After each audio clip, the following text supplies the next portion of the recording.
kubera iki amaso ari kureba cyane AFC M23.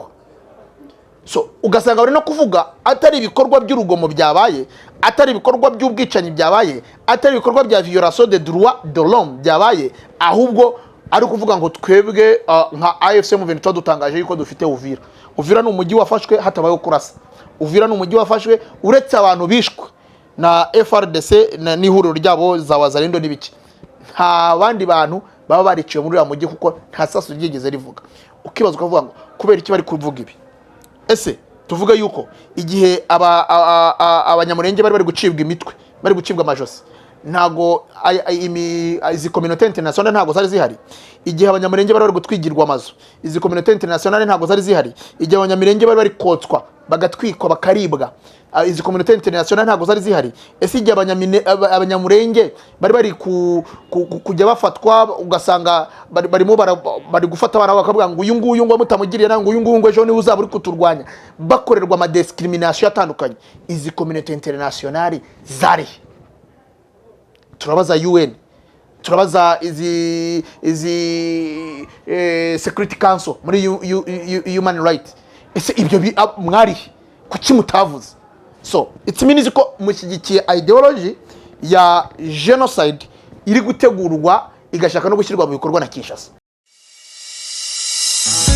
One and Only Designers Group Limited, umufatanyabikorwa wa mbere wizewe muri designing, printing, branding n'ibindi bijyana nabyo. Turabanyemwuga mu gukora ibyapa by'ubwoko bwose nka banners, stickers, pull-up, backlight, one-way, reflective, 3D n'ibindi. Dukora branding mu maofisi, ku modoka, ku mazu ndetse n'ahandi. Twandika ku myenda ku buryo bwiza bugezweho, kandi kubagize ibyago dushyira amafoto ku mipira. Abafite ibirori tubakorera design z'akataraboneka. Twandika ku bikoresho by'ubwoko bwose nk'amatasi, ingofero, amakaramu, amacupa n'ibindi. Dukora service card, business card, amabadge, imidari, invitation z'ubwoko bwose na kashe zirimo kubyifuza. Dukora amafoto arimo frame nziza zigezweho, tukanakora azwe nka board. Ibi byose tubikora twifashishije imashini nziza kandi zigezweho nka large format, plotter, DTF, heat press n'izindi. Tufite studio nziza cyane y'amafoto na video igufasha guhora wibuka ibihe byiza wagize. Dukora service z'irembo zose ndetse n'ubujyanama ku gutanga imisoro. Si ibyo gusa kuko tunacuruza ibikoresho byo muri papeterie. One and Only Designers Group Limited, dutanga stage cyangwa imenyereza mwuga ku byo dukora na service dutanga ku byifuza. Dukora iminsi yose uretse ku munsi w'isabato. Wadusanga dukorera mu karere ka Nyamasheke muri centre ya Tyazo mu marembo ya gare. Wanaduhamagara cyangwa ukatwandikira kuri WhatsApp kuri 0783822847 ndetse no kuri 0795516458. Yes, twongeye kubasubiza mwese mukurikirana ibiganiro byacu hano kuri Karamenanone TV, abadukurikirana muri Burayi, Amerika, Aziya, Canada ndetse na Australia. Nkuko mumaze kubimenyera muri kumwe nanjye Engineer Papi Moses. Ibiganiro byacu dukomeze muri no minsi kwibanda ku biganiro by'umutekano mu burasirazuba bwa Kongo. Nkuko mumaze kubimenyera rero muri update amakuru yiriwe atambuka cyangwa se ibyagiye bivugwa cyangwa uko bihagaze mu bice bimwe na bimwe Uvira ndetse n'ahandi M23 igenda yigarurira. So uyu munsi rero nta kidasanzwe cyabayeho uretse kuba abaturage bakomeje kugenda batanga ubuhamya bavuga yuko batifuza ko ingabo za AFC M23 zirekura umujyi wa Uvira, ndetse bakaba banasaba yuko bamwe bari kuvuga yuko igihe AFC M23 yafata icyemezo cy'uko igiye gukura ingabo mu mujyi wa Uvira batabasigamo bonyine ahubwo babakurikira bakajyaho nabo izo ngabo ziri kugana. Ese ko abantu benshi batangiye kubyina, abantu benshi bari kuvuga yuko uyu munsi AFC M23 yamaze gutsindwa, AFC M23 ingo yarekuye Uvira.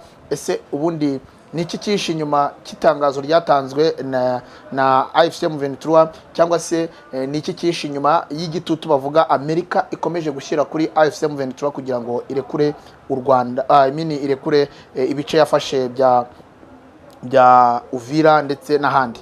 So tubane muri iki kiganiro kugira ngo mubashe gusobanukirwa nibiki byishi nyuma gitangazo ryasohowe benshi basomye mu buryo ntabura kwitabujiji kuri babandi twita n'ubundi bigarasha, bakaba bakomeje kugenda bavuga yuko uyu munsi AFC M23 yamaze gutsindwa, ndetse abenshi bakaba bamaze kwihuta nk'uko mwabonye indirimbo yabiciye bigacika, aho bita bise ngo Uvira Tombe, nabo bakatangira kuririmba ngo Uvira ngo Tombe. Uyu munsi baravuga yuko Uvira yagarutse mu maboko ya Kinshasa, kandi Uvira kugeza uyu munsi irimo ingabo za AFC M23. Reka twinjire rero mu mwandiko. Nkuko mwabonye itangazo rya AFC M23, AFC M23 yanditse itangazo ivuga yuko ibyo yasabwe na Amerika idashaka yifuza kubyubahiriza, ariko mu itangazo mu kika gisoza bashiramwo text yaba abantu bataragiye bitaho ngo bayisome, nkavuga yuko baba barasomye buhumyi, ntibabashe kwita cyane kuri text ya nyuma, ku kika cya nyuma bumva ubutumwa burimo. Kandi iyo umutwe rebel, reka twite umutwe w'ingabo, wamaze gufata ibice nka kuriya wamaze gufata biriya bice bya Uvira, bikaba ngombwa yuko bajya kuyikuramo, hari bakayisaba kurekura, hari ibyo ishobora gusaba kugira ngo nayo yubahirize bya bindi. Urugero, ubwo babasabaga kurekura ibice bya Warikare, navuga ngo baharekuye, ariko baharekura batatekereje kuri icyo kintu. Ibyabaye nyuma abantu wese twarabibonye, impfu z'abantu muri Warikare, abantu bishwe ngo bakorana na AFC M23, abandi bagiye bahohoterwa bakagirirwa nabi, itotezwa ry'abantu mwagiye muribona, ndetse kugezaho uyu munsi kongera kugira ngo isure mu maboko ya AFC M23 ari n'ikibazo, kuko baraharekuye nyine kwarekura ihita kwajya mu maboko, bari bavuze yuko agiye kuba zone neutre, ihita kijya mu maboko y'ingabo za Kinshasa ndetse n'ihuriro ryabo ariyo coalition. So uyu munsi rero ntago bongeye gukorera iryo kosa nk'iryo bakoze Warikare, ahubwo banditse ibaruwa yemera gutanga bya bice, ariko bashiramwo text yari ikerewe no kuba barayishyizemo mu gihe barekuraga Warikare. Bashyizemo ikika kivuga yuko icyambere babanje bagaragaza ibikenewe, ntibigeze bashyira imbere inyungu za AFC M23, bashyize imbere inyungu z'umuturage. Inyungu z'umuturage kubera ko bavuze ati mugomba kutwemera ko umuturage ari afite umutekano wuzuye, mugomba kutwemera ko nta bikorwa remezo bizangizwa, mugomba kutwemera ko murabizi. No mu kiganiro cy'ejo nakoze nababwiye yuko Goma bajya kuyirekura barabanje bangiza icyo bita kura electric, umuriro w'amashanyarazi, ndetse banaca amazi.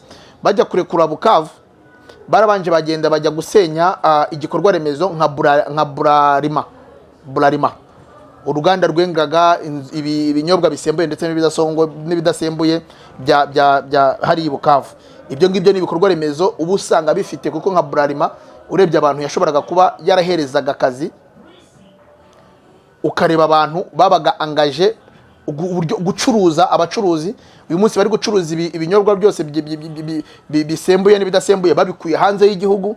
Urumva abacuruzi igiciro babiboneragaho, n'abakiriya babinywaga igiciro kirazamuka. Ibyo byose bigaterwa no kuba byarakorwaga byarakozwe na FARDC ndetse na coalition y'ingabo bafatikanije. So reka rero turebe uyu munsi barabanje bashyiramo yuko ibyo bikorwa remezo bigomba kurindwa.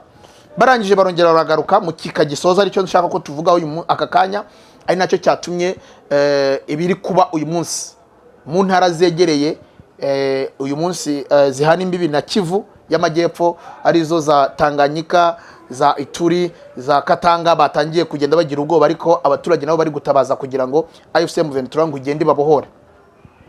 Baranditse baro bamaze kwandika bageze ku kika cyane, baravuga ngo bamaze kugaragaza ibyo byose bifuza ko byaba biri covered ku baturage kugira ngo barekure Uvira.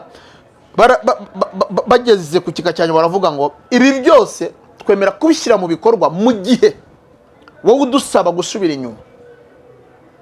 Uraba bamaze gushyiraho umutwe w'ingabo utagize aho ubogamiye, uraza kurinda umutekano w'abaturage w'abantu n'ibintu batuye muri Uvira. Ibyo ngibyo rero naravuze mu kiganiro mperuka gukora cy'ejo, narababwiye ngo ni ihurizo rikomeye kuri Amerika, kuko ntabwo Amerika ishobora kubikora. Nababwiye impamvu. Tanzania ubwo turareba muri East Africa, ndetse dushaka tureba no muri SADC, kuko Congo iri muri SADC ikaba no muri East Africa. Turareba muri East Africa, Tanzania yari iri muri Goma, yari iri kurasa abaturage ba Goma. ntago bashobora ko abaturage ba Uvira ntibashobora kuyizera. Uburundi uyu munsi hari n'abasirikare bakiri ku butaka bwa Kongo bari za Fizi bavuye mu misozi ya Minembwe hejuru aho bita za Jombo berekera uzi ko aribo bagabaga ibitero ku banyamurenge batuye Minembwe bari barabrotse inzira zituma abanyamurenge bashobora kugera ku isoko rya Uvira kugira ngo bahahe kandi murambabarira kandi ari ryo soko ribahuza n'ibicuruzwa byose kuko nta nganda zibarira muri Kongo. Ibicuruzwa byose bikenerwa mu buzima bwa munsi, isukari, umunyu, amavuta, usanga wenda amavuta ingazi zirahari ariko kubatarya kubadakunda amamesa baba bishakira agafiriti nabo biragoye kubera yuko iyo ruwiri ituruka hanze y'igihugu. So urumva rero isoko bari barariborotse byari byarakozwe n'abarundi bari kubakorera mu misozi ya za Jombo berekeye mu misozi ya Fizi mu mujyi muri territoire ya Fizi. Rero aho ngaho n'ubundi urukumva yuko abarundi bacyari ku butaka bwa Kongo kandi ntibifuriza abakongomani cyiza, barica abakongomani, baraviyora abakongomani, barasahura abakongomani, mbese barakora bya bindi byose Wazalendo na FARDC n'ubundi bari gukora bose barafatikanije. Urumva ntago abanyawuvira bagira ute babizera cyane yuko banavuga abanyawuvira bitangira ubuhamya bw'uko mu mujyi wa Uvira bagirirwaga nabi na Wazalendo na FDLR ndetse n'abarundi cyane ugasanga abo bantu nibo biganje mu bikorwa by'urugomo byo kugira nabi abakongomani. Urumva rero abarundi nabo ntibagira ute ntibakinjirayo. Tuvuze Tanzania, tuvuze abarundi, reka tuze mu Rwanda. Mu Rwanda ntago babemera kuko kugeza n'uyu munsi Kongo ntiyemera ko ikibazo kiri muri Kongo ari ikibazo cy'abakongomani. Abakongomani bafitanye ikibazo n'igihugu cya Kongo bavuga yuko ngo ari u Rwanda, bafata M23 cyangwa M23 bakayitwerera u Rwanda, bavuga yuko ari u Rwanda rutera Kongo. Bivuga iki? Bivuga yuko muri aka kanya nanone ntago byaza gukunda yuko ingabo z'u Rwanda zagira ute zajya hariya muri Kongo. Tugaruke tugende tujye muri Uganda. Uganda nayo murabizi mu bihugu umukuru w'igihugu cy'u Burundi yikomye ndetse n'ibihugu umukuru wa Kongo Antoine Tshisekedi yikomye, umuyobozi wa Repubulika ya Demokarasi ya Kongo yikomye, harimo n'igihugu cya Uganda. Igihugu cya Uganda agishinja yuko ngo nacyo gifatikanya na M23 kugira ute kuzamura ibitero. Bivuga iki? Bivuga yuko kugeza aka kanya muri East Africa nitugenda harasigaye icyo bita hasigaye Sudan na Somalia muri East Africa. Sudan nayo nta mutekano ifite, iragenerwa umutekano, irahabwa umutekano n'u Rwanda. Ingabo z'u Rwanda ziri gucungayo, ziri kugarayo amahoro. Nujya Somalia nabo ntago ari igihugu kizewe mu kuza gutanga umutekano. Sasa tujye muri SADC. Tanzania iri muri SADC. Tanzania twamaze kuyivugaho. Tujye muri Angola abasirikare bari muri Kongo n'ubundi muri semi-DRC, muri za ngabo za SADC zihuriyeho bari semi-DRC, ntago bashobora kwemererwa kugaruka. South Africa nayo nuko. Urumva nujya kureba urasanga za ngabo zakagombye bya bihugu byakagombye guhura no guhuza kugira ngo bikore cya gisirikare gihuriyeho kiraza kurinda amahoro y'umuturage hariya muri Uvira, ntago ushobora kuzibona hano muri bya bihugu bihuriyeho na ya miryango bagiye bahuriyeho. Ukibaza Amerika iraza gufata igisirikare ikizane Uvira abariko kirinda amahoro? Ibyo bintu ni mission impossible, ntago biruze gukunda. Bitari bikunde rero abantu basomye ririya tangazo bakarisoma buhumyi bakumva ko kubera ko Colonel Nanga umuyobozi mukuru wa AFC M23 yanditse agatangaza yuko bemera kurekura Uvira, ariko ntibasome icyo nakita a condition que Abafaransa niko bavuga. Umufaransa akakubwira ngo nemera kugukorera ibi, ariko iyo yashyizeho ngo a condition que, ubwo ako kantu kakaba kashyizemo limit kuri bya bindi yakwemereye. Ubwo nukuvuga ngo bakubwiye ngo nemera kugukorera ibi ariko mu gihe nawe ubanje gukora ibi ngibi. Ibyo bintu rero abantu babanze bahumuke babanze barebe bavuga ati ese koko uyu munsi koko ibi bintu biraza gukunda yuko tuza kubona igisirikare kiraza gucunga amahoro muri Uvira? Ese AFC M23 iraza kwirengagiza ibyo yanditse muri ririya tangazo, ubundi rekura ibice bya Uvira, ibirekure buhumyi, ubundi Wazalendo, FDLR, FARDC n'abarundi bongere bagaruke bica abantu nkuko bisha abantu muri za Sange, bisha abantu muri za Warikare, bisha abantu hehe? Ibyo ngibyo nanone mbona ari impossible kuko ntago AFC M23 ngira ngo koze yayo ni uguharanira kwishyira ukizana kw'abakongomani. Ntago ari abantu bamwe, nubwo abibasirwa ari abantu bamwe, ariko uyu munsi iyo niba tugeze Uvira, niba abantu baravugaga ngo abibasirwa ngo n'abatutsi b'abakongomani cyangwa ngo n'abanyamurenge, iyo tugeze Uvira urasanga muri rusange abantu bamaze kubabonamo ko ari ingirakamaro. Ntago ari icyo gice kimwe cy'abantu bivuga ngo bari gushaka, bari guharanira kwishyira ukizana kw'abakongomani nkuko Colonel Nanga akunda kubivuga. Abantu bari kubishakira mu kuvuga ngo nubwo kuko ahantu bari abantu wazarendiri, ahantu rirahuriro rya iriya koalisiyo ya Kinshasa ya FARDC n'abandi bambari bayo, ahantu iri hari insécurité, hari kuviyora amategeko, hari impfu za hato na hato, hari ukwambura abaturage, hari gutuma abaturage badacuruza mu buryo bisanzuyemo, mu buryo bakora business bakumva ko bisanzuye. Ariko uyu munsi aho AFC M23 igeze, ibyo bintu byose birahaboneka. So ukibaza ukavuga ngo kubera iki turi kubona imiryango mpuzamahanga, dufata urugero EU yarateranye iri kuvuga ku kibazo cya Kongo,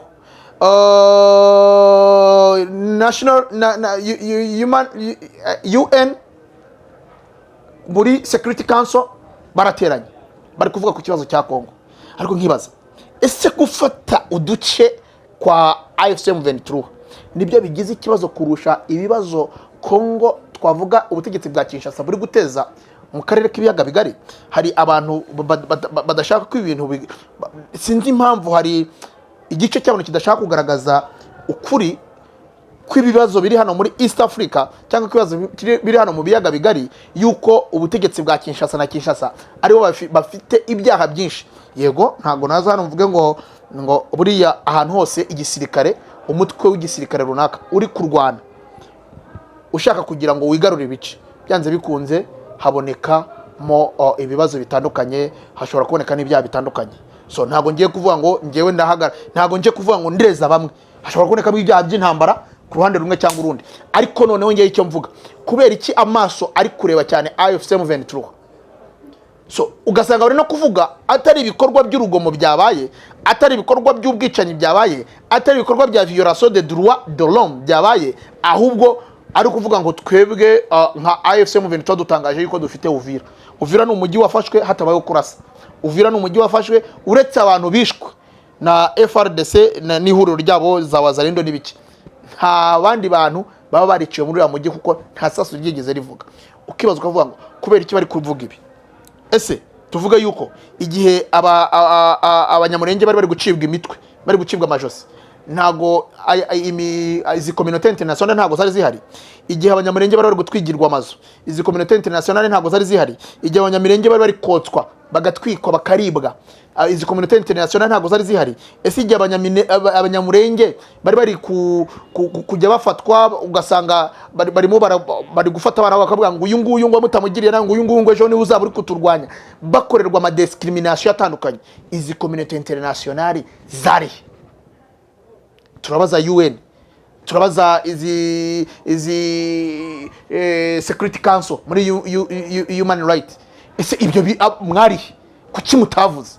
So it means ko mushyigikiye ideology ya genocide iri gutegurwa igashaka no gushyirwa mu bikorwa na Kinshasa.